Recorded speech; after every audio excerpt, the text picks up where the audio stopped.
My name is Diane, and I'm 63 years old. On the morning of my son's wedding, he looked me dead in the eye and whispered, "You ruined my childhood." I thought he was just nervous, until he pulled out a letter from his dead grandmother, a letter about me. By the time he finished reading it, I wasn't the mother he thought I was.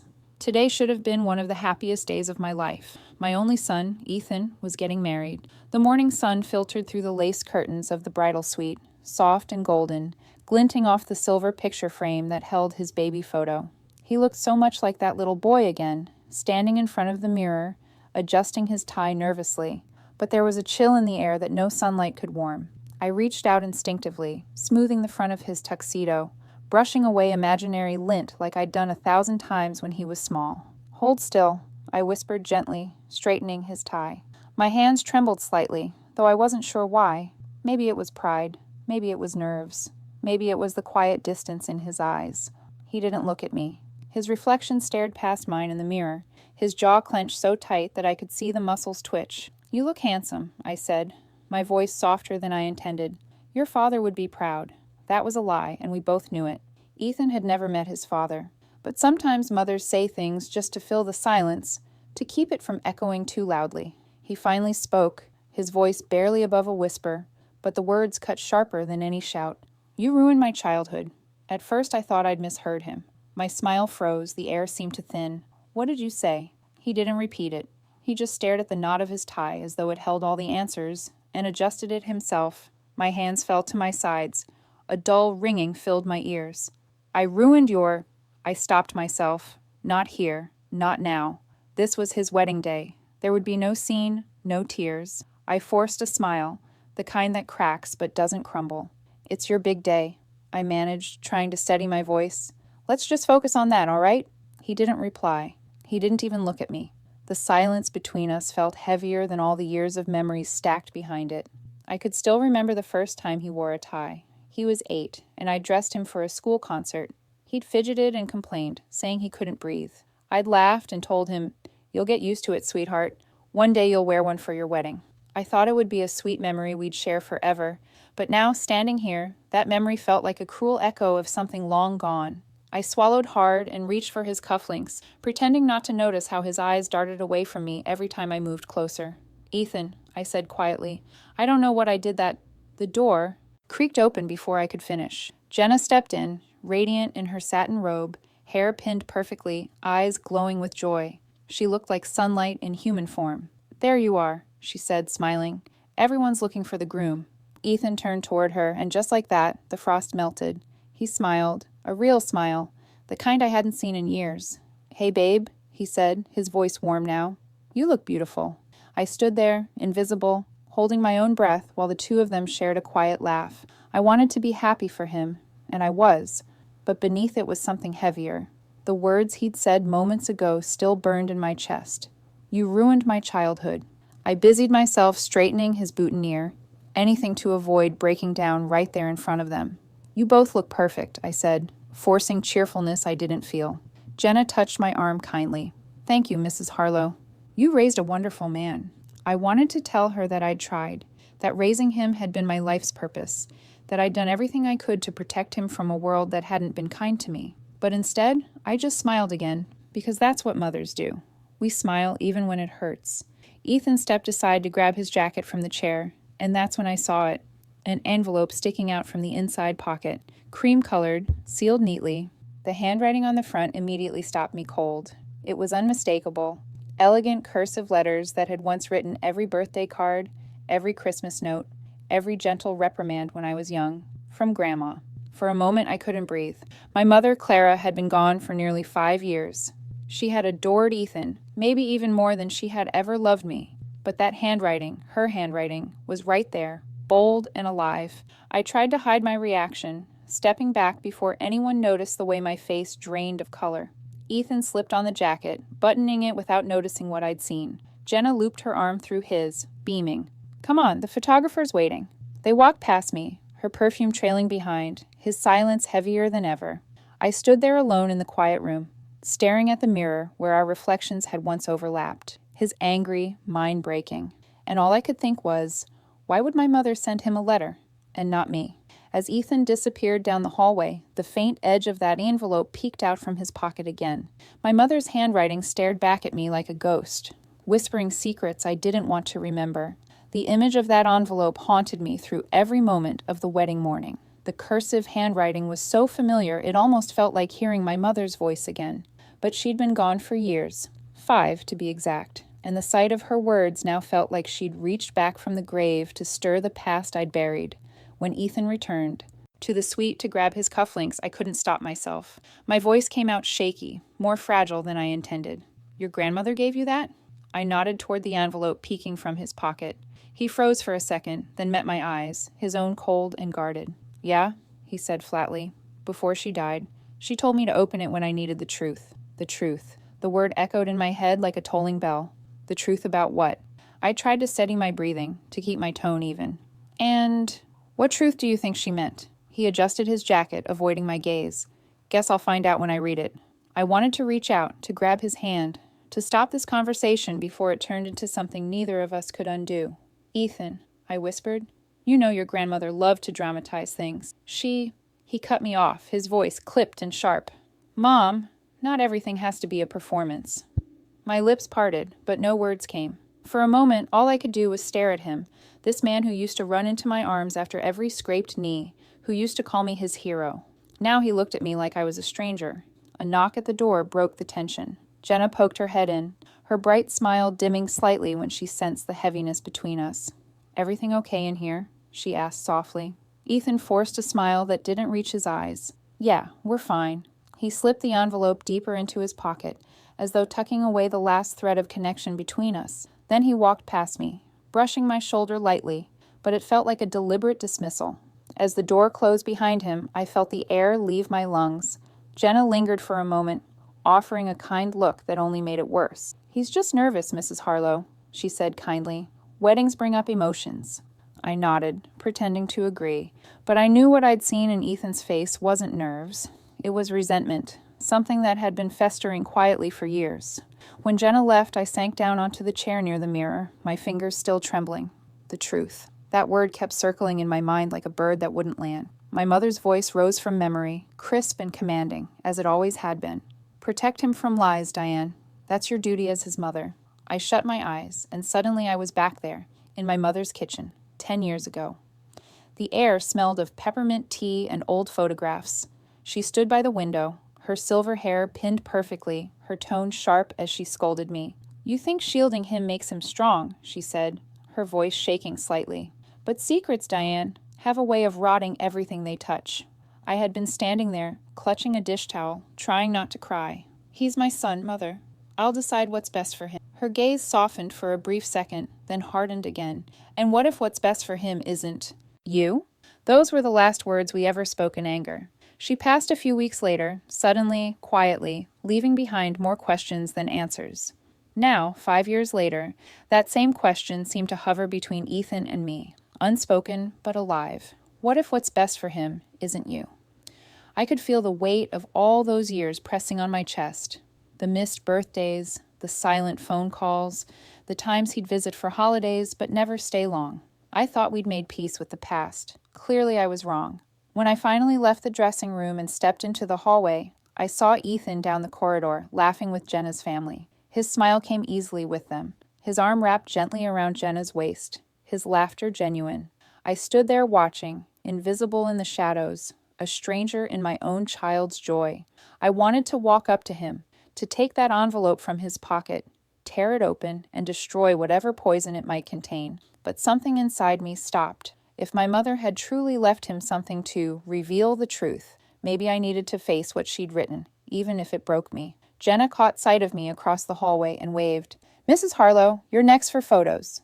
I forced a smile and nodded, pretending everything was fine. But my heart wasn't in the present. It was buried in that envelope, sealed with my mother's ghost. As I walked toward them, I caught sight of Ethan slipping the letter into his inside jacket pocket.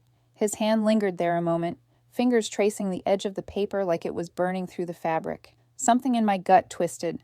My mother's cryptic words from our last argument echoed again. "He'll learn who you really are someday." For years I thought she meant it with love, but now, watching my son's cold expression, I wasn't so sure. He turned and caught me staring. For a brief second, our eyes met, and I saw something in his gaze. Hurt, anger, maybe even fear. Then he looked away, and I knew whatever that letter contained was about to change everything between us. As he walked off toward the ballroom, his figure fading into the golden light, I whispered under my breath, my voice barely audible, even to myself, "What truth, Mom?" The words hung in the air long after he was gone, and the camera of my memory lingered on that envelope, from Grandma, glinting faintly in his pocket, like a loaded secret waiting to explode.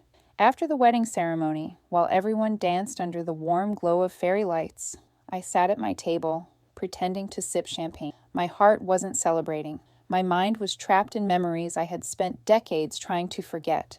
I couldn't stop replaying Ethan's words. "You ruined my childhood." They sliced through every fragile piece of peace I'd built over the years. And maybe, just maybe, he wasn't wrong. Because there was a night when everything in our lives changed. Back then, I was 28, a young mother with dreams much bigger than my circumstances. Ethan was 5, a shy boy with eyes too old for his age. His father, Mark, had just left us. One suitcase, one slammed door, no goodbye. He told me he needed freedom, and I told him to take it. I didn't realize then that freedom for him meant absence for us. After he left, it was just Ethan and me, or at least, that's what I told myself. But my mother, Clara, wouldn't let me forget that she was still very much in charge. She moved in the next week, saying she wanted to help. I was grateful at first. She cooked, cleaned, tucked Ethan into bed while I worked late nights at the diner to keep the bills paid. But slowly, she started taking over in ways that didn't feel like help anymore. When Ethan would scrape his knee and run to her instead of me, she'd soothe him with that gentle voice and say, "Don't worry, sweetheart. Grandma's here." I'd stand there in the doorway, holding the first aid kit, invisible. She meant well, I told myself, but the more love Ethan gave her, the less he seemed to have left for me. There was one night that's burned into my memory forever. I came home late, past 10, exhausted, my shoes sticky from spilled coffee. I'd missed Ethan's 10th birthday party. I'd tried so hard to make it, but the restaurant was short-staffed, and the manager begged me to stay. I thought working meant providing, and providing meant love. When I finally walked through the door, balloons were deflated, candles snuffed out. Clara sat on the couch reading a bedtime story while Ethan rested his head in her lap. He looked up at me, his expression flat. "Grandma made me a cake," he said. "She said you were busy again." I apologized 100 times, told him I'd make it up to him tomorrow, but he just turned away and whispered something that shattered me so completely I still hear it echo sometimes when I close my eyes. "Grandma's more like my mom." Clara didn't correct him. She just kept stroking his hair, eyes locked on me, silently daring me to argue. But I didn't. I couldn't. Because in that moment, maybe she was right. Maybe I wasn't enough. Not for my son, not for anyone. From that night on, something broke between Ethan. It wasn't dramatic. It was slow, quiet, like a candle that burned out over years. When he was a teenager, he stopped talking to me about his life. When he went to college, he called once a week at first, then once a month, then not at all. Birthdays turned into short texts. Holidays became obligations. Every time I tried to reach out, there was always a polite distance in his voice.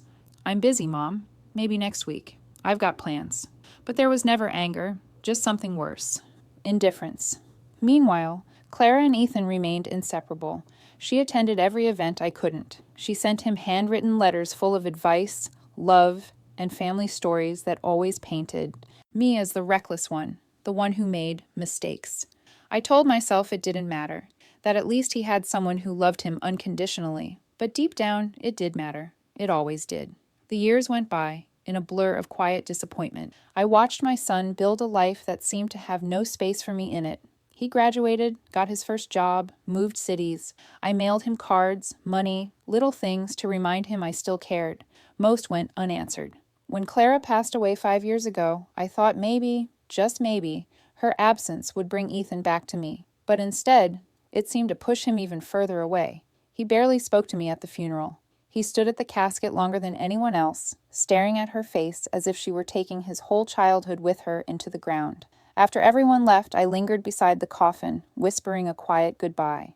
That's when I noticed her lips, painted perfectly, smiling faintly, even in death. And I remembered the last thing she ever said to me, 2 days before she passed. "He'll learn who you really are someday." I didn't understand it then. I thought she was just confused, drifting between moments of clarity and delusion. But now, after seeing that letter in Ethan's pocket, those words ring louder than ever. What did she mean by who I really am? What secret did she take to her grave? And why give it to him instead of me? I leaned back in my chair at the wedding reception, blinking away the tears before anyone could notice. Around me, people laughed and toasted, oblivious to the storm unraveling inside me. I raised my glass mechanically, smiling when someone pointed the camera my way. But inside, I was that same young mother again, tired, uncertain, terrified of losing her son. Because maybe the truth was, I already had. And as the music swelled, I couldn't help but hear my mother's voice whispering through the noise. He'll learn who you really are someday. The soft notes of the piano echoed through the chapel, each one trembling in the air like a heartbeat. I sat in the front row, my hands clasped so tightly around the small bouquet of lilies that my knuckles turned white. My son stood at the altar, his back straight, his face unreadable under the glow of the stained glass light. I should have been overjoyed. This was every mother's dream, wasn't it? Watching her child promise forever to the person they love. But I could barely hear the vows. Every time Ethan's lips moved, all I could see was the envelope inside his jacket. From Grandma. Each word the minister spoke blurred against that image. The paper, the handwriting, the truth he said he needed. My heart thudded with quiet dread. Jenna looked beautiful, radiant in lace and laughter. When she reached Ethan and he smiled down at her, I felt the tiniest bit of peace. For a moment, he was the boy I once knew. The boy who used to dance on my feet in the kitchen, who would whisper, "Don't ever leave me, Mommy." But now it felt like I was the one being left behind. The guests laughed softly as they exchanged rings. Flashbulbs flickered. When the officiant declared them husband and wife, everyone erupted into applause. I clapped too, smiling on cue, but tears burned the corners of my eyes. Pride and heartbreak can coexist. I learned that long ago. When Ethan and Jenna kissed, everyone rose to their feet. I rose too, but inside I was crumbling, because I knew something about today wasn't right. That letter, that haunting reminder of my mother's secrets, loomed like a storm cloud over every vow, every smile. At the reception, I found myself at a table near the edge of the dance floor. The music was upbeat, laughter spilling from every corner. I sipped wine, pretending to be part of the joy, but my eyes never left Ethan. He moved from guest to guest with polite warmth. He hugged coworkers, posed for photos, made small talk with Jenna's relatives. But not once did he come near me. Every time I caught his gaze across the room, he looked away. Jenna approached me after a while, glowing as she always did. She took my hands, her voice light and kind. "Mrs. Harlow," she said, "I just wanted to thank you for raising such a good man." Her sincerity was like salt on an open wound. I smiled as best I could. He's always been a good man. I just hope he knows how proud I am of him." "Oh, he does," she said brightly. "He talks about you all the time." I nodded, forcing a chuckle, but I knew she was only trying to comfort me. The truth was, Ethan hadn't talked about me in years. Not really. Whatever memories he carried, they were heavy ones, and I was the weight he couldn't set down. As Jenna left to join her friends, I exhaled shakily and poured myself another glass of wine. I needed something to still the trembling inside me. But before I could lift the glass, I heard Ethan's voice behind me. Low, tense, almost angry. "I know what she did," he said. I froze. He was talking to his best man, a tall man with slicked back hair, leaning in close to be heard over the music. The friend frowned. "Ethan, not today. Just let it go." "I can't," Ethan said. His voice broke slightly. "You don't understand. I finally know the truth." My breath caught. The wine glass in my hand trembled so violently I had to set it down. I turned slightly in my chair, trying to see his face without drawing attention. His jaw was set, eyes dark, with something that looked like rage. He knew. Whatever that letter said, he'd read it. Or maybe he thought he knew. Panic surged through me, sharp and suffocating. The room felt suddenly too hot, the lights too bright. I had to stop this before he said something that couldn't be unsaid, before this day, his wedding day, became another scar on our already broken story. I slipped out of my chair and made my way toward the coat rack near the exit, where I'd seen him hang his jacket earlier. My hands shook as I reached for it. My pulse pounded in my ears. If I could just get that letter, tear it up before he had a chance to show anyone else, maybe I could protect him, protect us. But just as my fingers brushed the fabric of his jacket, I heard footsteps behind me. Light, quick, purposeful. Mrs. Harlow? I turned sharply, heart racing. It was Jenna. She stood there, her expression different now, no longer all smiles. Her eyes searched mine, calm but firm, as if she already knew what I was doing. I was just going to hang this somewhere safer, I stammered. Jenna stepped closer, lowering her voice. You don't have to. Her tone made my stomach twist. Why not? I whispered. She hesitated, glancing toward the ballroom where Ethan laughed with his friends, though his smile was brittle. Then she looked back at me, her eyes heavy with something that looked almost like pity. Because, she said quietly, he already read it. The words hit me like thunder. My grip on the jacket faltered, and the world seemed to tilt. What? I breathed. Jenna nodded solemnly. Last night. He found it before the rehearsal dinner. I thought you knew. The music from the ballroom swelled again, cheerful, oblivious, but in that moment, all I could hear was the roar of my pulse in my ears. He had read it. Whatever my mother had written, whatever truth she thought he needed, it was already inside him. And I knew, with chilling certainty, that nothing would ever be the same again. For a moment I couldn't move. Jenna's words hung between us, heavy and merciless. He already read it.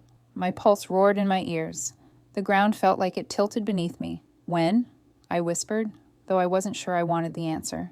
Last night, Jenna said softly. He found it while unpacking his things for the rehearsal dinner. I thought he told you. I shook my head, disbelief prickling through me like ice water. He didn't say a word. Jenna hesitated, lowering her voice. He was upset. He didn't sleep. I tried to ask what it said, but he just kept saying he finally understood everything. My knees went weak. I had to grip the back of a chair to stay upright. Understood what? She didn't answer. Her silence was enough. I barely remember crossing the ballroom. The music, the laughter, the clinking of glasses, all of it blurred into meaningless noise. All I could see was my son's back as he stood near the far window, his posture stiff, a glass of whiskey in. Ethan, I called, my voice trembling. Can we talk? He turned, his eyes red-rimmed, tired and guarded. Now's not a good time, Mom. Please, I whispered. I need to understand. He exhaled sharply, looking toward Jenna, who lingered at a distance.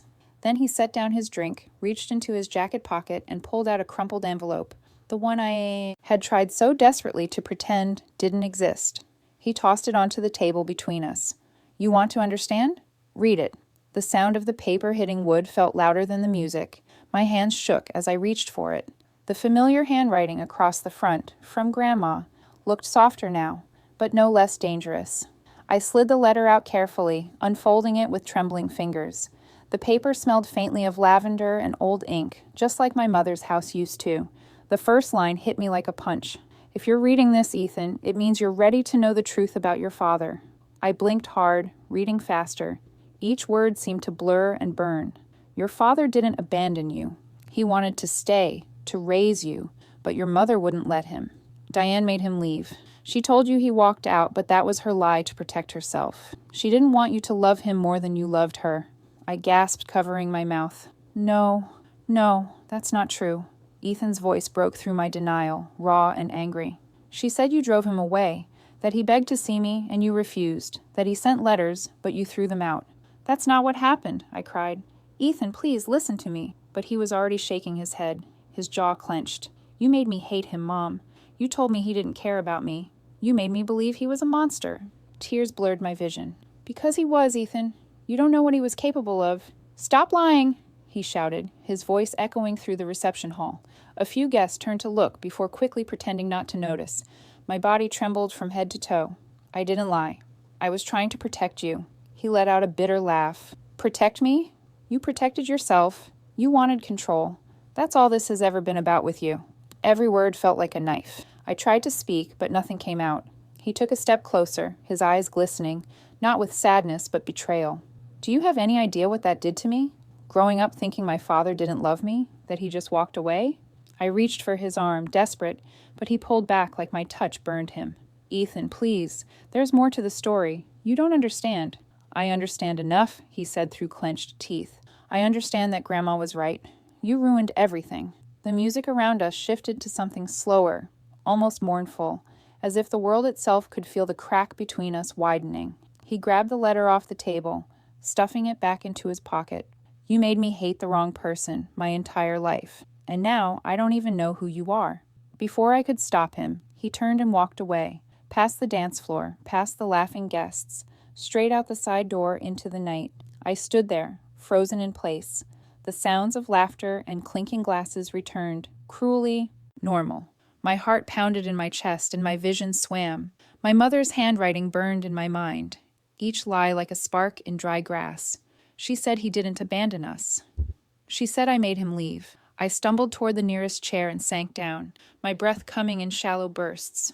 Around me, the reception carried on, as if nothing had happened. But for me, everything. I looked down at my trembling hands and whispered under my breath, "Oh, Mother, what did you do?"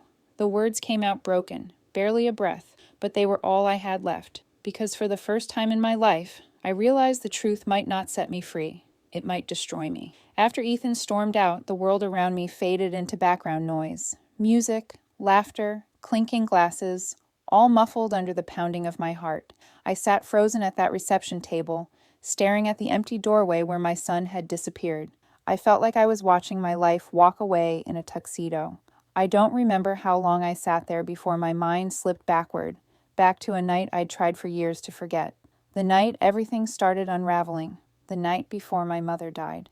It had been raining that evening, the kind of relentless drizzle that seeps through every crack. I'd driven to her house after the nurse called, saying she wasn't doing well. When I arrived, she was sitting by the window in her faded blue robe, a blanket draped over her knees, her skin pale, but her eyes as sharp as ever.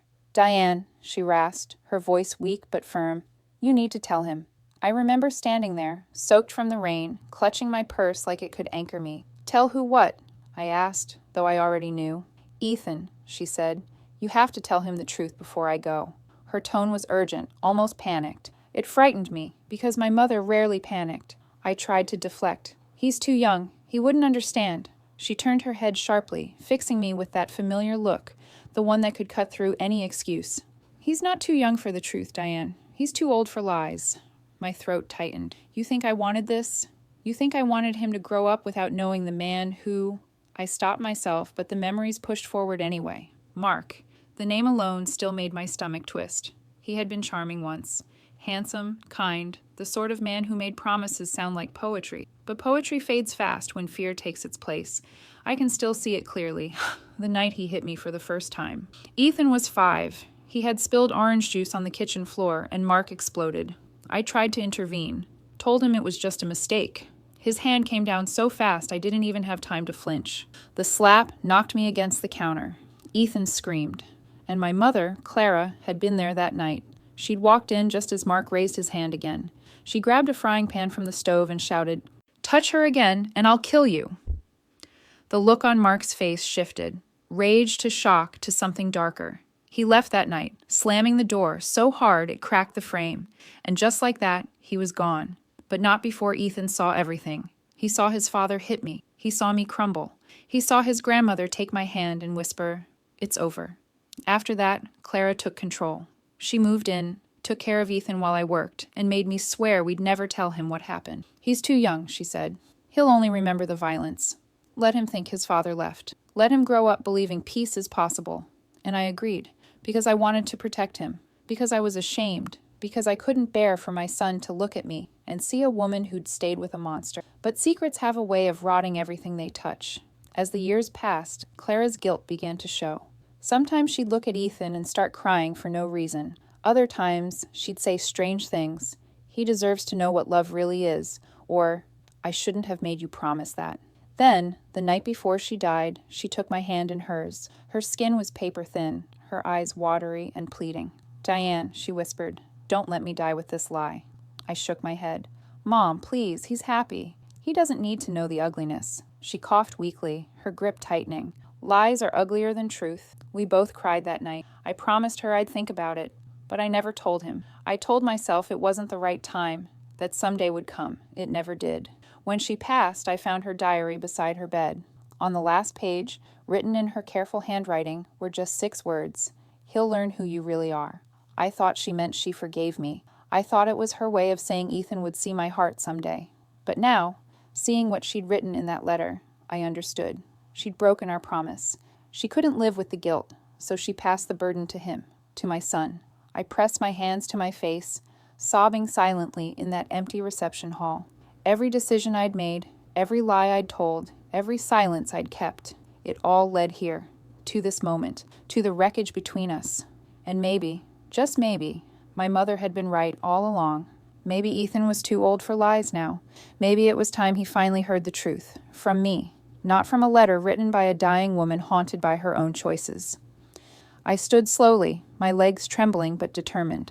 Somewhere outside, I knew he was still there, angry, confused, hurting. And this time, I wouldn't let him walk away without hearing everything. I wiped my tears, steadied my breath, and whispered to the air, to my mother, to the ghost that had haunted us all, "You wanted me to tell him, Mom. I will." I turned toward the exit, my heart pounding, my voice barely more than a promise. I'm going to tell him everything. The night air was cold and sharp, biting at my skin as I stepped outside the venue. The laughter and music faded behind me, replaced by the hum of distant traffic and the faint chirping of crickets. The fairy lights strung across the courtyard flickered in the breeze, and beneath their glow, I saw him, Ethan, sitting alone in his car. He wasn't looking at anything. His hands gripped the steering wheel, knuckles white, his face half lit by the glow of his phone screen. He looked so much like his father in that moment that my stomach turned. The same posture, the same rigid jaw, the same storm brewing behind the eyes. I hesitated at first, standing a few steps away. My throat felt dry, but I forced myself forward. "Ethan," I said quietly, "please don't drive off. Just hear me out." He didn't look up. "There's nothing left to say, Mom." "Yes, there is," I whispered. "There's a lot left to say. Things I should have told you years ago." He sighed, rubbing a hand over his face. "What? Another excuse? Another story about how you were protecting me?" I opened the passenger door and slid in before he could protest. "Not a story," I said. "The truth, the real one." For a moment he didn't stop me. He just stared straight ahead, his jaw tight. That was all the invitation I knew. "Your father didn't leave because I made him," I began softly. "He left because he was dangerous, because I had to make him go." Ethan's head turned slowly toward me, disbelief in every line of his face. "Dangerous?" I nodded, my voice trembling. "He hurt me, Ethan, more than once. And the night he left, he almost hit you too." He blinked, stunned, then shook his head quickly. "No. Grandma said—" "I know what she said," I interrupted, my tone breaking. "She wanted to protect you from the ugliness, and so did I. But I can't let her lie destroy us." He leaned back in his seat, laughing bitterly. "You expect me to believe that now? After all these years? Convenient timing, Mom." "I knew you wouldn't believe me," I said quietly, reaching into my purse. I pulled out a small worn envelope, the one I'd kept hidden for decades. Inside were old photographs, folded police papers, and a restraining order yellowed with time. I handed them to him with shaking hands. He frowned, flipping through the contents. There was a photo of me from 28 years ago, my left eye swollen, a thin bruise tracing my cheekbone. Another picture showed Ethan as a small boy, his face tear-streaked, clutching my hand. Then, the document, the restraining order, dated 2 weeks after Mark left. My signature shaky, but clear at the bottom. Ethan's face drained of color. "This isn't—" He trailed off, his voice faltering. "It's real," I said softly. "Every word, every scar. I never told you because I didn't want you to grow up remembering your father as a monster. I wanted you to remember love, not fear." He stared at the photos again, hands trembling slightly. His lips parted, but no sound came out. For a long moment, there was only silence. Just the quiet hum of the car engine and the wind outside. Finally, he whispered, "Why didn't you tell me sooner?" Tears filled my eyes, spilling before I could stop them. "Because you were my little boy, and I wanted to protect that part of you that still believed the world was kind." He looked away, jaw tightening as he blinked rapidly. His throat bobbed as if he were swallowing something painful. From the corner of my eye, I noticed movement, the door to the venue opening softly. Jenna stood in the doorway, still in her wedding dress, her face pale in the moonlight. She had heard everything. Her eyes met mine, full of shock, then shifted to Ethan. For a moment, the air felt suspended between us, fragile and silent. Ethan finally exhaled shakily and set the envelope of evidence on the dashboard. His eyes glistened, but he didn't cry. "Not yet. I spent my whole life hating a man I didn't know," he said quietly. "And now I have to hate the truth too." "You don't have to hate anything," I said softly. "Just understand." He looked at me then, really looked at me, for the first time in years. His eyes were full of pain, confusion, and something like heartbreak. "Maybe someday," he said. Then he opened the door and stepped out into the night. "Ethan," I called, scrambling after him. "Please, don't walk away like this." But he didn't turn back. Jenna reached him halfway across the courtyard, her hand brushing his arm. He paused, whispered something I couldn't hear, and then walked past her into the dark. I stood there, helpless, watching my son disappear again, just as his father had, just as my mother had predicted. By the time I made it back to my hotel room that night, exhaustion had replaced the tears. I sank onto the bed, staring at the ceiling, trying to convince myself that telling him the truth had been the right thing. That's when I noticed it. A white envelope slipped under the door. My heart stuttered. I got up slowly, my fingers trembling as I picked it up. On the front, in Ethan's neat handwriting, were just 2 words. "For Mom." I sat back on the bed, holding it against my chest. My hands shook as I slid my thumb under the seal, terrified and desperate to know what my son had to say. I took a deep breath, unfolding the letter, my heart pounding. Whatever waited inside, I knew it would either break me completely or finally start to heal us. The envelope in my hands felt heavier than anything I'd ever held. It was simple, white, unmarked, except for 2 small words written in Ethan's familiar hand. "For Mom." I sat on the edge of the bed in my dimly lit hotel room, the hum of the air conditioner the only sound. My fingers trembled as I slid them under the flap, terrified of what I might find inside. After everything that had happened tonight, I wasn't sure if I could take any more pain, but I had to know. I unfolded the paper slowly, smoothing out the creases with care. My eyes caught on the first line, and my breath caught in my throat. "Mom, I need time, but I believe you." The words blurred as tears filled my eyes. I pressed a hand to my mouth, trying not to sob. He believed me. After all the years of silence, the anger, the confusion, he finally believed me. I continued reading, my tears falling freely now. "I don't know how to process everything you told me tonight. I've spent my whole life building a story about who we were, about who you were, and realizing it was wrong hurts more than I can explain. But I know you didn't do it to hurt me. You were trying to protect me, even if it cost you everything. I see that now." I wiped my cheeks, my breath shaking. He went on. "I'm sorry for what I said earlier. You didn't ruin my childhood. You did your best in a situation that no one could have handled perfectly. I was just too angry to see it." My hands trembled as I reached the next lines. "Grandma," I think she meant well too. She thought she was fixing things by telling me what she knew. I guess she never really knew the whole truth either. Maybe none of us did. There was a pause in the text, his handwriting softer, almost hesitant, as if he'd paused to think before writing the next part. "I found something in her old box. Something I think you should have. It's enclosed." My heart stuttered. I reached into the envelope and pulled out a small photograph. The edges were faded, the colors soft with age. It was the 3 of us, me, Clara, and Ethan, taken when he was barely 2 years old. I was holding him in my arms, my hair messy, eyes tired, but happy. Clara stood beside me, her hand on my shoulder, smiling proudly at her grandson. For a long moment, I just stared at that photo. I'd forgotten it even existed. Seeing it now was like reopening a time capsule, one that held all the love, pain, and promises that had shaped our family. I could almost hear my mother's voice again, clear and certain as it had been in her best years. We do what we think is right for the ones we love, even if it costs us their understanding. I realized then that maybe my mother hadn't been trying to destroy me with that letter. Maybe, in her own flawed way, she was trying to mend what she had once broken. Her methods were misguided, yes, but her heart had always been in the right place. I folded Ethan's letter back carefully and set it beside the photo on the nightstand. I sat there for a long time, watching the soft light from the lamp dance over the picture. For the first time in years, I didn't feel anger or regret. I felt peace, a fragile, trembling peace that filled the empty spaces in my chest. The next morning, I drove out to the cemetery just as the sun was rising.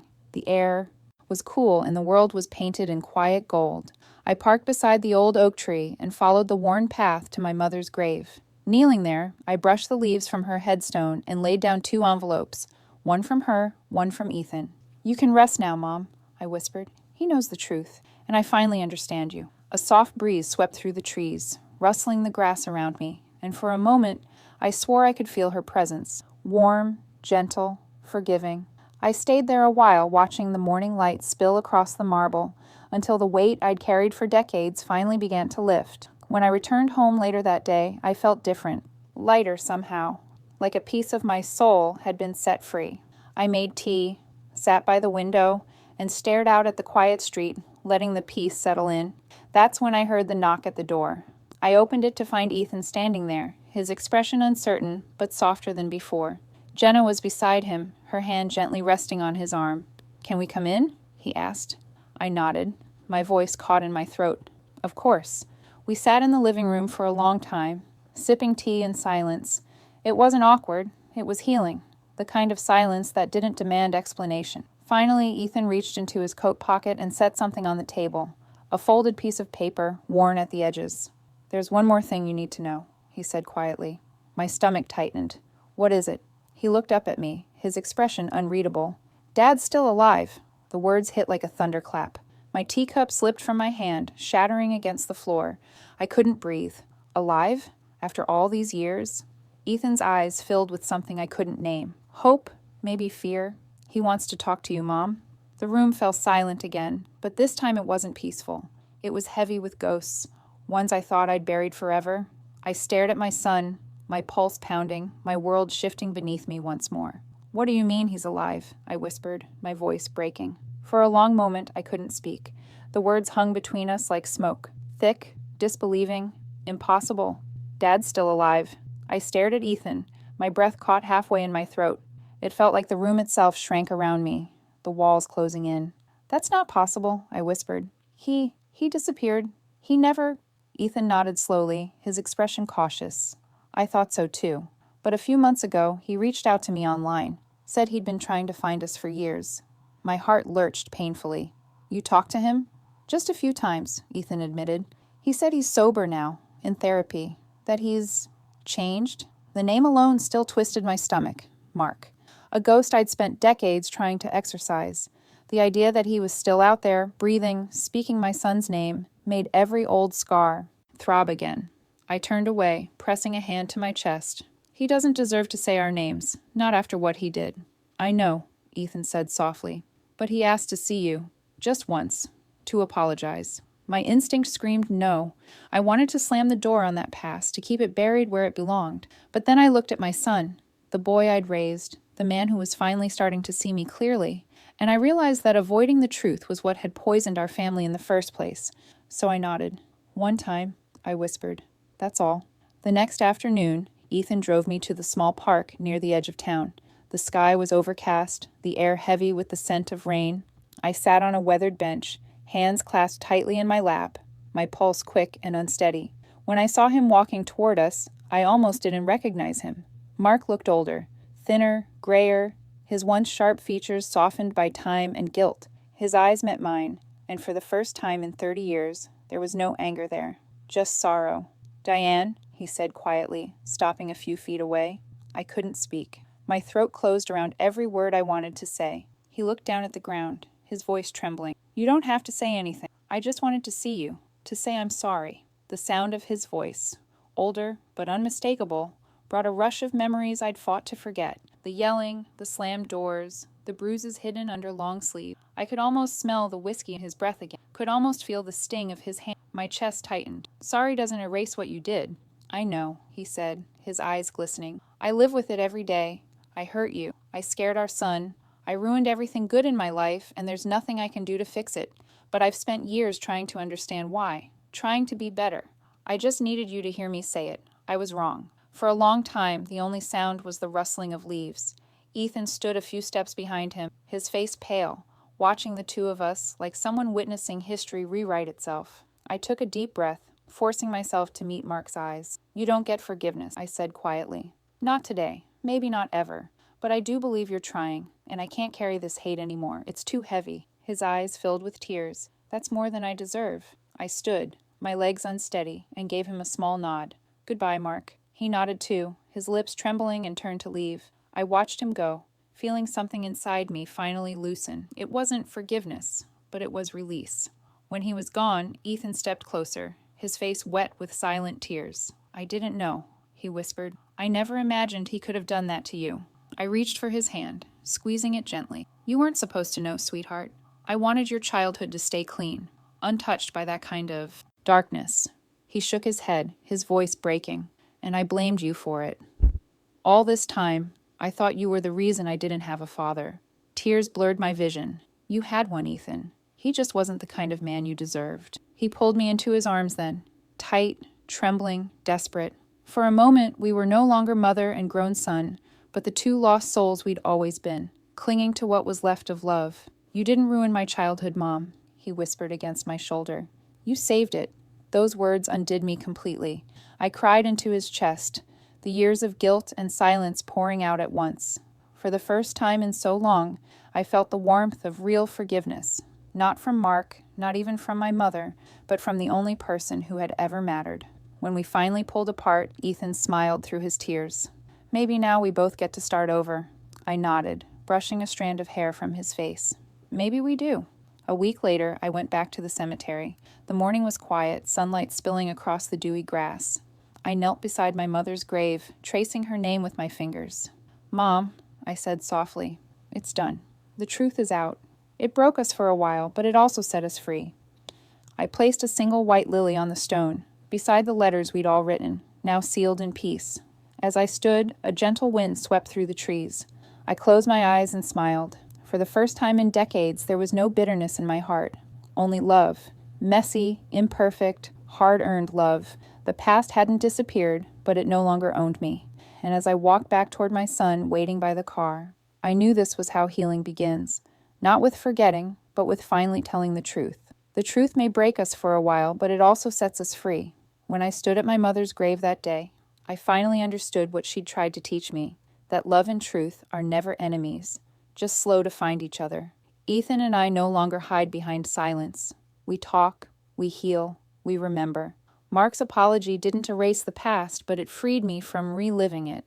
For the first time in decades, I look at my son and see peace, not pain. Maybe that's what forgiveness really is.